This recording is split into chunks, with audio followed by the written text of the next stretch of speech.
Hello and welcome students. I am Lata Kumar, your political science teacher, and I am here to deal with the next chapter of your political science textbook, that is Contemporary South Asia.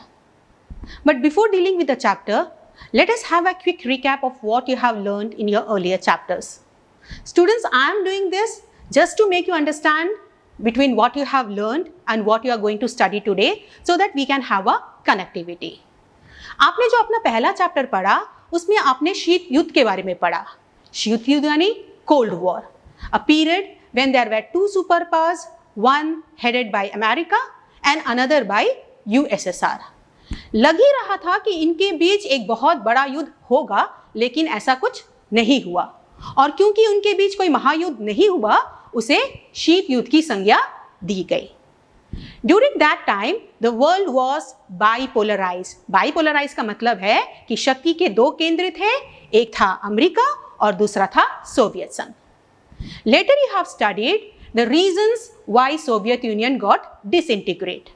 और जैसे ही Soviet संघ disintegrate हो गया, उसका विघटन हो गया, ये जो बाइपोलर वर्ल्ड थी वो चेंज होकर क्या बन गया? Unipolar world. और अब शक्ति का केंद्र कौन बचा? यूएसए.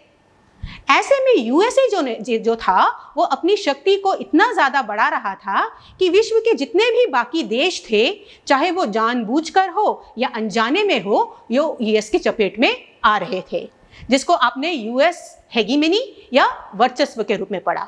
वर्चस्व या हेगेमनी का मतलब है पावर, और यहाँ पर अमेरिका जो है पूरे विश्व पर अपना पावर जमा रहा था.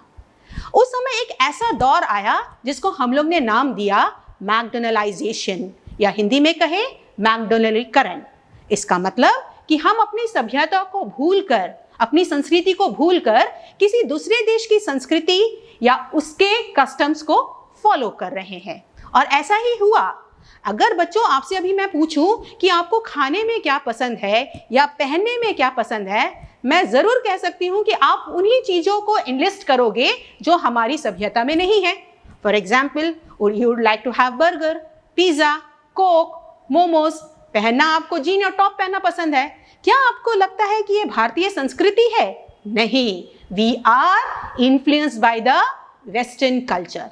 तो उस समय का दौर ऐसा था कि हम अपनी सभ्यता को भूलकर यूएस की सभ्यता को अपना रहे थे या दूसरे वेस्टर्न कल्चर के सभ्यता को अपना रहे थे, जो एक देश के लिए बहुत बड़ा खतरा साबित हो सकता था. तो ऐसे में करना क्या था? विश्व के देशों को एकत्रित होना था, क्योंकि अकेला कोई देश उस समय यूएसए से लड़ नहीं सकता था, क्योंकि अमेरिका इतना ज़्यादा स्ट्रॉन्गेस्ट कंट्री था. चाहे वो मिलिट्री फील्ड में हो, सोशल डेवलपमेंट की अगर बात करें, इकोनॉमिक डेवलपमेंट की बात करें, उनका इंफ्रास्ट्रक्चर की अगर हम बात करें, सो उस समय अमेरिका जो था सबसे ऊपर हुआ करता था, और कोई भी देश अकेला यूएस का मुकाबला नहीं कर सकता था. तो होना क्या था? जैसे मैंने बताया, देशों को एकत्रित होना था. ऐसे में यूरोपीय देशों ने अपने आप को संगठित किया. They have come together and they have formed an organization called as European Union, जहां पे इन्होंने अपने आप को एकत्रित करते हुए अपने डेवलपमेंट के स्ट्रैटेजीज तैयार किए और उन्होंने यूएस की बढ़ती हुई ताकत को रोकने का प्रयास किया. सिर्फ यूरोपियन देश ही नहीं, आसियान नाम का एक ऑर्गेनाइजेशन बनाया गया, जिसका फुल फॉर्म होता है association of south east Asian nations. So जितने भी साउथ ईस्ट एशियन कंट्रीज थे, उन्होंने अपने आप को संगठित किया और उन्होंने भी अमेरिका के वर्चस्व को रोकने का प्रयास किया. और जो तीसरा ऑल्टरनेटिव सेंटर ऑफ पावर जिसके बारे में आपने पढ़ा, वो था China as an independent country. So ये जो तीन सेंटर्स ऑफ पावर थे, इन्होंने कहीं ना कहीं अमेरिका की बढ़ती हुई ताकत या यूएस हेगेमनी को रोकने का प्रयास किया, और कई हद तक ये सफल भी हुए. तो इस तरह से आपने पढ़ा कि किस तरह से हम लोग ने अमेरिका की बढ़ती हुई ताकत को रोका. अब बारी किसकी है? अब बारी है भारत की. हम भारत में रहते हैं, तो हम ज्यादा किसके तरफ अपना रुझाव दिखाते हैं? भारत की तरफ. So time has come when India has to come up with many strategies.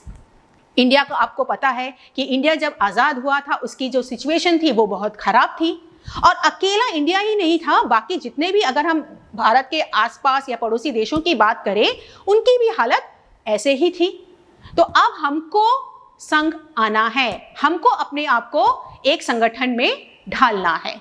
तो ऐसे में जन्म हुआ साउथ एशियन कंट्रीज का, और उसी के बारे में आज मैं इस चैप्टर में आपको पढ़ाने जा रही हूं।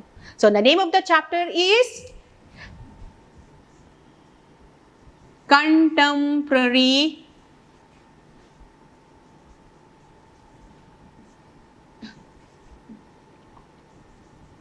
साउथ एशिया, या हिंदी में कहे समकालीन दक्षिण Asia. Students, there are two terms given here. One is contemporary and another is South Asia.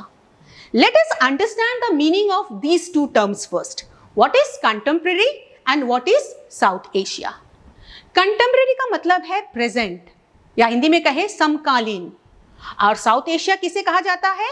South Asia consists of those regions which are located in the south of Asia. The countries that are located in the south of Asia are called as South Asian countries. Clear? I'll explain you once again. Contemporary means present, and South Asia consists of those countries which are located in the south of Asia. Now let us find out the countries which are located in the south of Asia. या सबसे पहले हम ये जाने कि south Asia का extension कहाँ तक है, हम ये बता सके कि यहाँ से यहाँ तक साउथ एशिया है। So assume this as India. Let us assume this as India. This is north, this is south, this is west, and this is east. Bharat के ऊपर क्या है बच्चों? Here we have got the Himalayan region. What do we have here? We have the Himalayan region. To the south, we have got the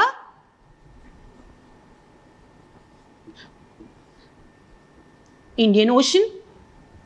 To your west, we have the Arabian Sea, and to my right, we have the Bay of Bengal.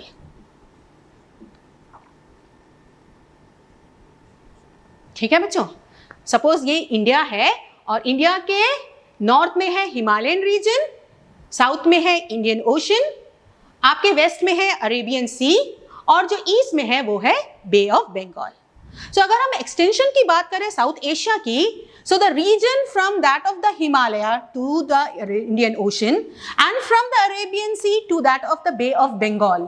फिर से बताती हूँ, the area from the Himalaya to that of the Indian ocean and from the Arabian sea to that of the bay of Bengal, ये जो पूरा इलाका है इसे हम क्या कहते हैं? We call it as south Asia. I think the concept is very clear. South Asia consists of those countries which are located in the south of Asia. The extension of South Asia is from Himalaya to that of the Indian Ocean and from the Arabian Sea to that of the Bay of Bengal. Now let us enlist the countries which are a part of South Asia. Number 1, it is India. 2, Pakistan. Students, if you know, you can say, though I cannot hear you, but you can test your knowledge. So India हो गया, पाकिस्तान हो गया, तीसरा है Sri Lanka, fourth is Nepal, the fifth one is Bhutan, sixth one Maldives, the seventh one is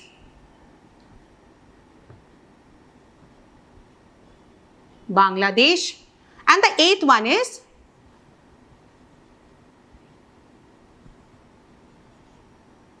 Afghanistan. So if a question is asked about South Asia, that what is South Asia, you can write the names of all these countries and can say that these countries together constitute South Asia. बच्चों, अगर आपके पास किताब है and if you are going through your textbook, you will find that in your textbook there is a mention of only the 7 countries being a member of South Asia instead of 8 countries. The country that you will not find in your textbook is Afghanistan. मैं बता रही हूँ कारण क्या है। Afghanistan became a member of SAARC only in the year 2007 और SAARC समझौते को साइन करते हुए अफगानिस्तान जो है साउथ एशिया का एक मेंबर कंट्री बना। लेकिन प्रोबेबली आप जो किताब आपके पास है वो 2007 से पहले लिखा गया होगा या प्रिंट किया होगा, so that is no mention of Afghanistan. लेकिन जैसे आपको पता है कि आपके टेक्स्ट बुक्स अपडेट हो रहे हैं, you are getting so many portions been added and some of the contents been deleted. The latest book I hope which जो आपको मिलेगा, you will find a mention about Afghanistan in your textbooks. So don't get confused. It is not 7 countries, but it is 8 countries that together constitute South Asia. अब बच्चों जैसे आपने पढ़ा कि ये 8 देशों से बना हुआ जो ग्रुप है उसको हम साउथ एशिया कहते हैं। Let us find out कि कैसा हम इन देशों के बीच में एकता कायम कर सकते हैं और या हम कैसे क्या करें जिससे कि हम सब मिलकर काम करें।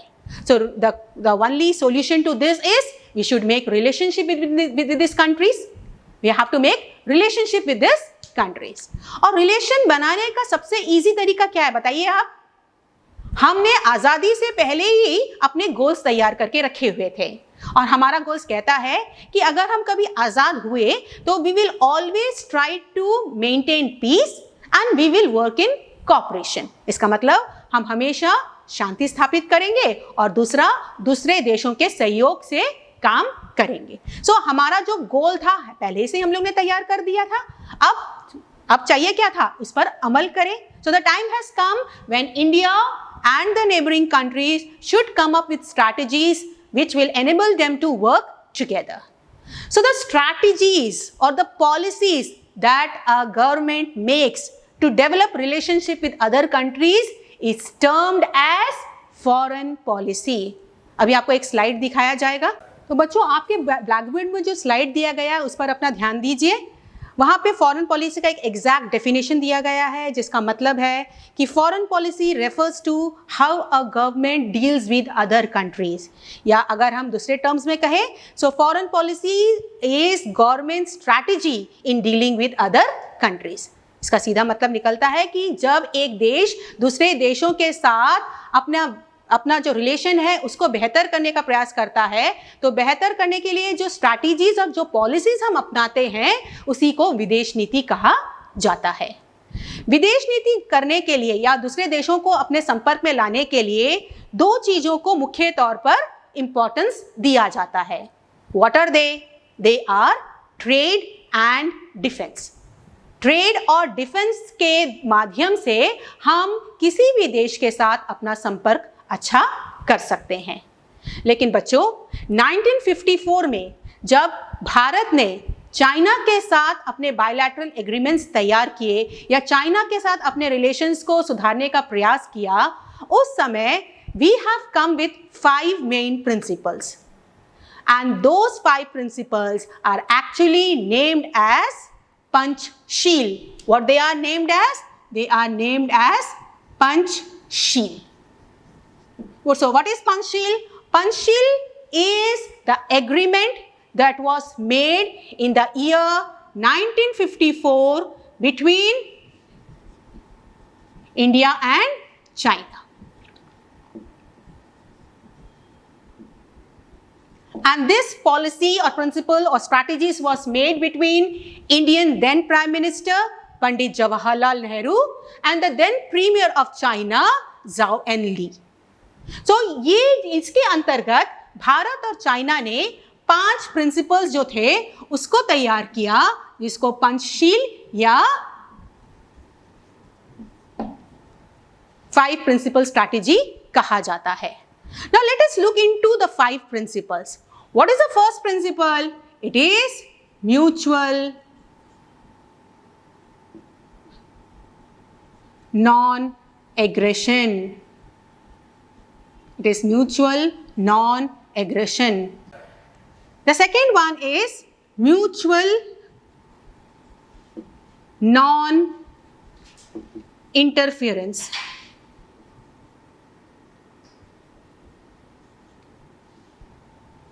Third one is equality and mutual benefit.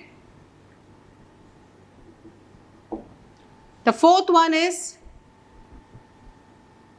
respect for each other's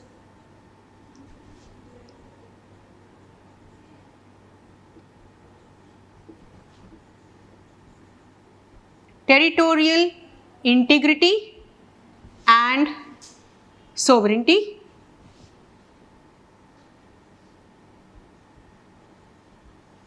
And the last one is peaceful coexistence.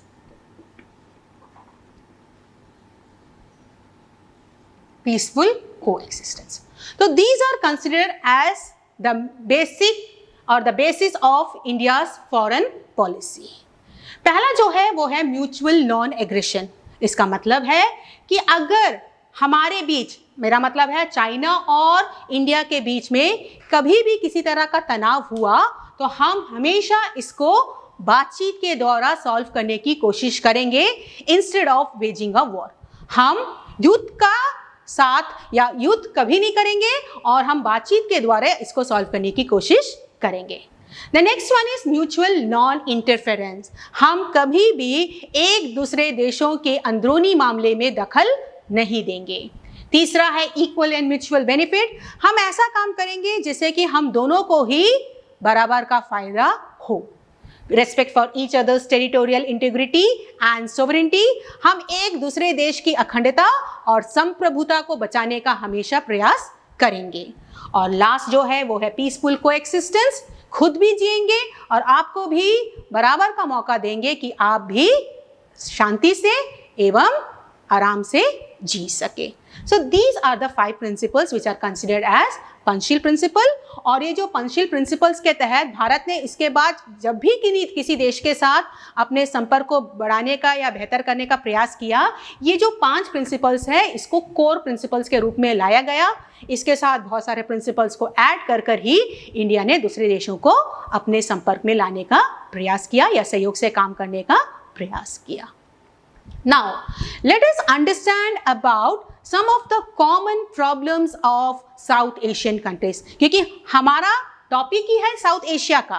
So let us understand what are the common problems of South Asian countries और क्या कारण है कि जिससे हम एक दूसरे देशों के साथ अपने संपर्क को बेहतर कर सकते हैं.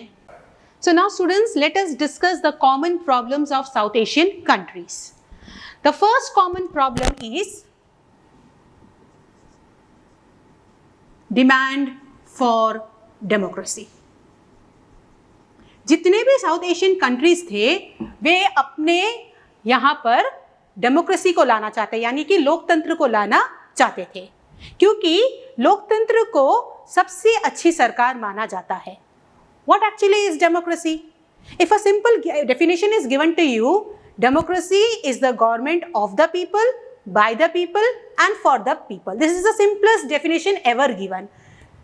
लोकतंत्र जो है लोगों का, लोगों के लिए और लोगों द्वारा बनाया गया सरकारी को क्या कहते हैं? डेमोक्रेसी. और डेमोक्रेसी ही एक ऐसा फॉर्म ऑफ गवर्नमेंट है जहां पर लोगों की इच्छाओं को सबसे इंपॉर्टेंस दिया जाता है. तो that is the reason why all the 8 countries demanded for democracy. जो सेकेंड प्रॉब्लम है that is about human rights या कहें मानव अधिकार.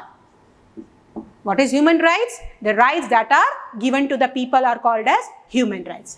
लेकिन अगर आप इन साउथ एशियन कंट्रीज को देखोगे तो यहाँ पर आपको बहुत सारे ऐसे देश मिलेंगे जहाँ पर लोगों को किसी प्रकार का अधिकार ही नहीं है. शायद उन्हें जीने का अधिकार है या सांस लेने का अधिकार है, लेकिन राजनीतिक तौर पर उन्हें कोई भी तरीके का अधिकार नहीं दिया जाता है.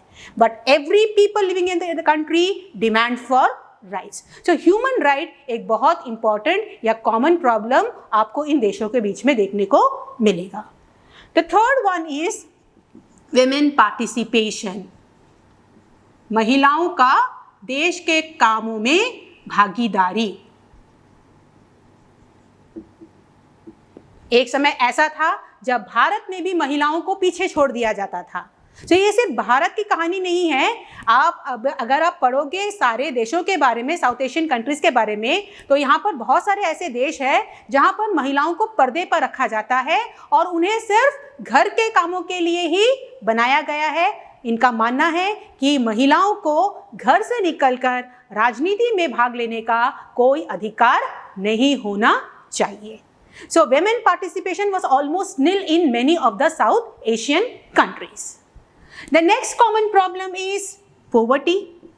Very common problem that we could see in many of the countries. गरीबी, क्योंकि भारत उस समय आज़ाद हुआ था और भारत के साथ ही कई देश आज़ाद हुए थे। अंग्रेज जिस तरह से भारत को छोड़कर गए, इसके बारे में तो आप सब जानते हैं। तो गरीबी से हम पूरी तरह से एकदम हम गरीबी के मकड़जाल में फंसे हुए थे और ये जो सिचुएशन था वो बाकी देशों का भी था। सो अब अगर हमको अपने आप को डेवलप करना है तो we have to work in cooperation. So गरीबी एक कॉमन प्रॉब्लम था जो हमको साउथ एशियन देशों के बीच में देखने को मिला। और जो पांचवा है वो है ग्रोइंग टेररिज्म। ग्रोइंग टेररिज्म, आतंकवाद, जिसके हद कोई नहीं जानता। आज विश्व का कोई भी देश इससे बचे हुए नहीं है, सुरक्षित नहीं है। कब किसके ऊपर कौन हमला कर देगा इसके बारे में कोई नहीं बता सकता। तो हमें शुरू से ही अपने आप को तैयार रखना है। तो ये जितने भी कॉमन प्रॉब्लम्स थे, ये सिर्फ भारत का नहीं, सभी साउथ एशियन देशों का था। और इससे अगर हमको बचना है या इससे अगर हमको उभरना है तब हमको साथ मिलकर काम करना है। मैंने ऑलरेडी बता दिया कि कोई भी देश अकेला इतना सेल्फ सफिशिएंट नहीं है कि वो सारी परेशानियों को अकेला सॉल्व कर ले। They need the support of some or the other country. So these were the common problems of South Asian countries. So now let us discuss about the types of government prevailed or prevailing in the South Asian countries. So students, आपको एक slide दिखाया जा रहा है, please go through that slide. आप देख रहे हो कि इंडिया जो है वो उसमें किस तरह का गवर्नमेंट प्रिवेल कर रहा है? इट इज डेमोक्रेसी, लोकतंत्र। भारत में डेमोक्रेसी आजादी से ही लाई गई थी। We had the democratic form of government right from the very beginning, and till now we have the democratic setup within the country. Next is Pakistan. Pakistan had both military as well as democracy. इसका मतलब पाकिस्तान में सैनिक शासन भी था और पाकिस्तान ने बाद में या बीच बीच में वहाँ पर डेमोक्रेसी को भी लाया गया। Sri Lanka, like India, It had democracy from the very beginning. Sri Lanka आज़ाद हुआ 1948 में, तब से वहाँ पे लोकतंत्र है और आज भी वहाँ पर लोकतंत्र कायम है। अगर नेपाल की बात करें तो नेपाल में मोनार्की था 2006 तक और बाद में वहाँ पर डेमोक्रेसी लाया गया। मोनार्की मतलब है the country is ruled by a king or a queen. Bangladesh, it had again both military as well as democracy. Bhutan is considered as a democratic constitutional monarchy. मतलब भूटान में भी जो कॉन्स्टिट्यूशनल हेड है वो वहाँ का राजा या उसकी रानी है, और लेकिन जो लॉ मेकिंग होता है, जो लॉ मेकिंग प्रोसीजर्स होते हैं या जो कानून बनाने की व्यवस्था होती है वो इलेक्टेड गवर्नमेंट के पास है। तो इसीलिए हम इसे कहते हैं डेमोक्रेटिक कॉन्स्टिट्यूशनल मोनार्की। मालदीव्स की अगर हम बात करें, it was under sultanate till 1968 and thereafter they brought democracy. Afghanistan, it was under the control of Taliban but later it became a democratic country. Afghanistan के बारे में जरूर बताऊंगी बेटा आपको। अफगानिस्तान जो था वो तालिबान के कंट्रोल में था फॉर मेनी ईयर्स। पहले तो वो यूएसएसआर के कंट्रोल में था, बाद में उसे तालिबान ने कैप्चर करके रखा हुआ था। लेकिन आपको मालूम होगा एक इंसिडेंट जो अमेरिका के साथ हुआ जिसको हम 9/11 कहते हैं। अमेरिका के वर्ल्ड ट्रेड सेंटर में 9 सितंबर 2001 को एक बहुत ही बड़ा आतंकवादी हमला हुआ था और इसके पीछे किसका हाथ माना जाता था? अल-कायदा और तालिबान का। ऐसे होने के बाद जब ये जो आतंकवादी हमला हुआ, इसके बाद अमेरिका को जिस के ऊपर शक था या उसे लगा कि ये सारे देश इसमें सम्मिलित है, उन्होंने एक ऑपरेशन शुरू किया। उन्होंने एक ऑपरेशन के तहत, और उस ऑपरेशन का जो नाम था वो था ऑपरेशन एंड्यूरिंग फ्रीडम। इसके तहत उन्होंने जहां जहां पर उन्हें शक था कि तालिबान या अलकायदा के लोग छुपे हुए हैं, उन देशों पर उन्होंने आक्रमण किया और उनको वहां से खदेड़ दिया। तो ऐसे में अफगानिस्तान जो था, जहां पर तालिबान ने कब्जा करके रखा हुआ था, ऑपरेशन एंड्यूरिंग फ्रीडम के बाद 2007 में वहां से तालिबान भाग गए और उसके बाद अफगानिस्तान जो था वो एक इंडिपेंडेंट कंट्री बना और उसने जो राजनीतिक व्यवस्था अपनाई वो थी लोकतंत्र की व्यवस्था। Now students, let us discuss about the form of government that prevailed in the South Asian countries one after another. Let us start with Pakistan. As I told you, Pakistan had both military as well as democracy. So again look into the screen given there. There is a slide given there and the slide will clearly explain you the transformation from one system to that of another that took place in Pakistan. Pakistan आपको मालूम है इसकी आज़ादी हुई भारत से एक दिन पहले, that is 14th of August 1947। Bharat की तरह ही पाकिस्तान ने भी ये माना कि हम हमेशा लोकतांत्रिक ढंग से काम करेंगे या हमारे देश में लोकतांत्रिक व्यवस्था कायम करेंगे। तो ऐसे में पाकिस्तान ने अपना कॉन्स्टिट्यूशन बनाया।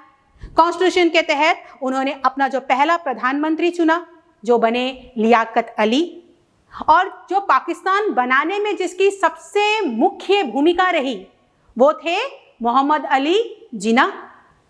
मोहम्मद अली जिन्ना ने अपने आप को गवर्नर जनरल घोषित किया और लियाकत अली देश के पहले प्रधानमंत्री बने। पर इससे पहले बेटा मैं आपको पाकिस्तान से जुड़ी हुई कुछ बातों पर जरूर ध्यान आपका चाहूंगी। यहाँ पर पाकिस्तान जो है एक ऐसा देश है जिसके नाम से ही आपको पता चलता है कि ये है पाकिस्तान। पाकिस्तान, स्थान लिखेंगे STHAN, पाकिस्तान। पाकिस्तान का मतलब है लैंड ऑफ प्योर। तो पाकिस्तान का मतलब क्या है पता आपको? पाकिस्तान का मतलब है लैंड ऑफ प्योर। और अगर हम इसका एक्रोनिम निकालेंगे, सो Pakistan P stands for Punjab, A for Afghan, K is used for Kashmir, I for Indus, S for Sindh, and TAN is used for, the TAN word is used for Baluchistan. It is used for Balochistan. सो ये है पाकिस्तान का acronym. और पाकिस्तान ने शुरू से ही इस पर अपना कब्जा जमाना शुरू कर दिया। उसका मानना था कि ये सारी जो है वो हमारी है। तो पाकिस्तान जो था जिसकी आज़ादी भारत से एक दिन पहले हुई, उसने भी अपने आप को लोकतांत्रिक तरीके से काम करने का प्रयास किया और उन्होंने अपना जब संविधान बनाया तो संविधान के अंतर्गत उन्होंने सीधा लिखा कि हम हमेशा लोकतंत्र को हमेशा इंपॉर्टेंस देंगे और उसी के तहत हम गवर्नमेंट फॉर्म करने की कोशिश करेंगे। सो जैसे आपने पढ़ा कि लियाकत अली जो थे वो देश के पहले प्रधानमंत्री बने और मोहम्मद अली जिन्ना ने गवर्नर जनरल का पदभार संभाला। इसके बाद जो प्रेसिडेंट थे वो थे इस्कंदर मिर्ज़ा। इस्कंदर मिर्ज़ा जो थे वो 1956 से 1958 तक उन्होंने पाकिस्तान में एज अ प्रेसिडेंट अपना कार्यभार संभाला। लेकिन आपको जैसे मैं बताया कि पाकिस्तान की जो हालत थी वो बहुत ज़्यादा ख़राब थी क्योंकि पाकिस्तान उस समय पार्टीशन का जो ये था प्रॉब्लम झेल रहा था। कई मुसलमान जो वहाँ पे थे या कई हिंदू जो वहाँ जिनको वहाँ से विस्थापित कर दिया गया या जो जाना नहीं चाहते थे, बहुत सारे इंटरनल प्रॉब्लम से पाकिस्तान गुजर रहा था। तो देश कहीं ना कहीं कमज़ोर पड़ने लगा और ऐसा में फ़ायदा किसने उठाया? फ़ायदा उठाया जनरल आयूब खान ने। अब जब भी ये वर्ड आता है बेटा जनरल, आप समझ लीजिए कि the country is under the control of a military head. अगर आप स्लाइड देख रहे होंगे तो आप देखोगे कि there are two colours used, one is blue and another is red. The blue colour indicates democracy and the red colour indicates military rule. Military rule कभी भी लोगों के हित के लिए काम नहीं करता। तो general Ayub Khan became the leader of Pakistan in 1958 and he remained in office till 1969. लेकिन उस समय भी बहुत सारे प्रॉब्लम से देश गुजर रहा था। लोग जो थे सैनिक शासन को अपना नहीं पा रहे थे, सरकार और लोगों के बीच में तनातनी बढ़ी और ऐसे में उसे अपना पद छोड़ना पड़ा। He was supposed to resign from his post. पर रेजिग्नेशन देने से पहले उसने अपने एक साथी फ्रेंड जिनका नाम था जनरल याह्या खान, उसने पाकिस्तान की जो पूरी बागडोर थी उसने उसे सौंप दिया और जनरल याह्या खान जो थे उसने पाकिस्तान को संभाला 1969 से 1971 तक। 71 में पाकिस्तान को दो मुख्य चुनौतियों का सामना करना पड़ा और ये दो मुख्य चुनौतियां क्या है? पहला था बांग्लादेश क्राइसिस। पहला था बांग्लादेश क्राइसिस और दूसरा था वॉर विद इंडिया। इसके बारे में हम बाद में पढ़ेंगे बच्चों। तो अभी आप समझ लीजिए कि जब जनरल याह्या खान पाकिस्तान के लीडर हुआ करते थे, जब उनके कंट्रोल में पूरा देश था, उस समय उन्हें दो प्रॉब्लम्स को सॉल्व करना पड़ा या दो प्रॉब्लम से उनको गुजरना पड़ा। एक था बांग्लादेश क्राइसिस और दूसरा था वॉर विद इंडिया। और ये दोनों ही जगह उनका हार हुआ। और आप समझ सकते हो जब एक शासक देश के लोगों को ऐसे प्रॉब्लम से नहीं बचा पाता है तो देश की क्या हालत होती है या लोगों की क्या हालत होती है। तो इसके बाद क्या हुआ? लोगों ने पॉलिटिकल मूवमेंट शुरू किए। There was popular struggle among within the country and he was supposed to resign from his post. और उसके तुरंत बाद लोगों को यह समझ आ गया कि if we want our government to work और if we want to have the government listen to our own demands, we have to go for democracy. और उसी के तहत जुल्फिकार अली भुट्टो ने राजनीतिक तरीके से या लोकतांत्रिक तरीके से अपना सरकार पाकिस्तान में फॉर्म किया। He remained in office from 1971 to 1977 और कहा जाता है कि उस दौरान जुल्फिकार अली भुट्टो पर अपने ही एक पॉलिटिकल कंटेस्टेंट को मारने का केस दर्ज हुआ and later he was sentenced to death. उसे फांसी दे दी गई। जुल्फिकार अली भुट्टो के तुरंत बाद क्योंकि उसे फांसी दी गई, देश में बहुत सारे ख्यास होने लगे, बहुत सारे प्रॉब्लम्स बढ़ने लगे, देश अगेन वीक होने लगा। और जैसे मैंने आपको बताया, जब भी देश वीक होता है कोई बाहरी पावर इसको कैप्चर कर लेता है। तो again a military ruler called as general Ziaul Haq, he took control over Pakistan and he remained in office from 1977 to 1988। पर लोग उसे भी ज्यादा दिन तक टिकने नहीं दिए। He had to face so many internal disturbances within the country. बहुत सारे प्रॉब्लम्स इनके बीच में हुआ and at the end of 1988, Benazir Bhutto, the daughter of Zulfikar Ali Bhutto, with the help of her party named as Pakistan's People Party, she won the election and she formed the government in Pakistan. So there she remained in office from 1988 to 1990. But उसके साथ ही एक बहुत important party हुआ करता था under the control of Nawaz Sharif, जिसको Muslim league के नाम से आप जानते हो। ये बहुत ही स्ट्रॉन्ग कंटेस्टेंट थे। तो 1990 में बेनज़ीर भुट्टो की सरकार को गिरा दिया गया and Nawaz Sharif became the next prime minister of Pakistan and here he remained in office from 1990 to 1993। एक बार फिर तख्ता पलट हुआ and again from Nawaz Sharif the power went into the hands of Benazir Bhutto, and when Benazir Bhutto took the charge of the Prime Minister of Pakistan, she remained in office from 1993 to that of 1996।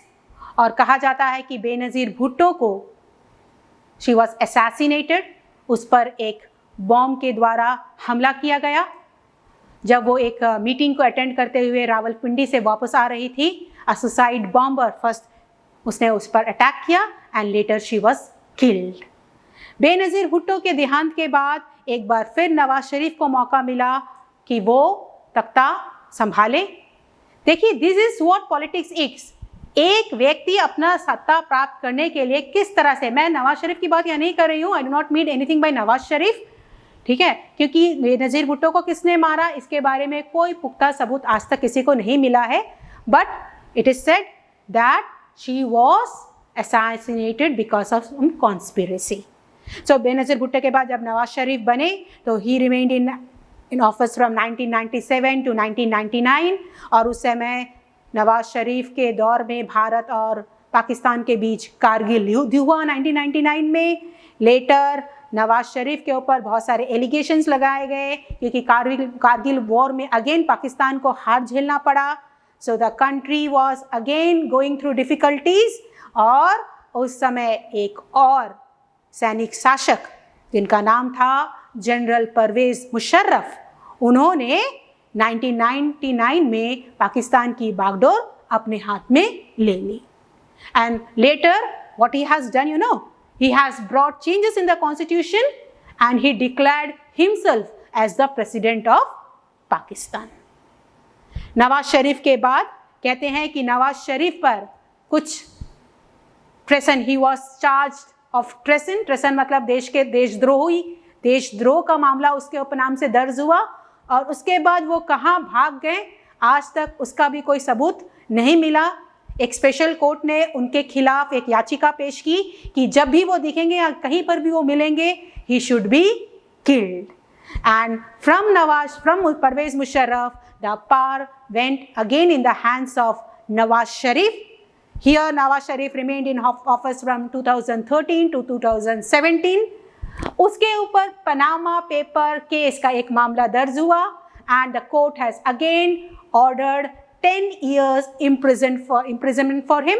अभी वो jail में है और ऐसे में इमरान खान जो अब वर्तमान रूप से पाकिस्तान के प्राइम मिनिस्टर का पद संभाल रहे हैं, उनका जो पार्टी था पाकिस्तान तहरीक इंसाफ, 2018 में पाकिस्तान ने इलेक्शन जीता और तब से आज तक वो पाकिस्तान की बागडोर अपने हाथों में लिए हुए हैं. बच्चों, जब इमरान खान पाकिस्तान के प्राइम मिनिस्टर बने तो लग रहा था कि भारत और पाकिस्तान के बीच के जितने प्रॉब्लम्स हैं उसे सॉल्व कर दिया जाएगा या कुछ ऑल्टरनेटिव मेजर निकाले जाएंगे जिससे कि हम दोनों देशों की जो प्रॉब्लम्स है उसे सॉल्व किया जाएगा. लेकिन आपके सामने बहुत सारे एग्जाम्पल्स हैं जिससे आपको पता चल गया होगा या चल रहा होगा कि पाकिस्तान ना तो सुधरने वाला है और ना कश्मीर को हमसे लिए बिना मानने वाला है. सो कब तक ये प्रॉब्लम चलेगा और कैसे इसका अंत होगा, इसके बारे में हम कोई भी अनुमान नहीं लगा सकते. So this is how Pakistan had both military as well as democratic form of government within the country. तो बच्चों, मुझे आशा है कि जितना मैंने आज आपको पढ़ाया आपको अच्छी तरीके से समझ आ गया होगा. अगले क्लास में कुछ नए कंटेंट्स के साथ एक बार फिर आपके बीच उपस्थित रहूंगी. तब तक स्टे हेल्दी, स्टे सेफ.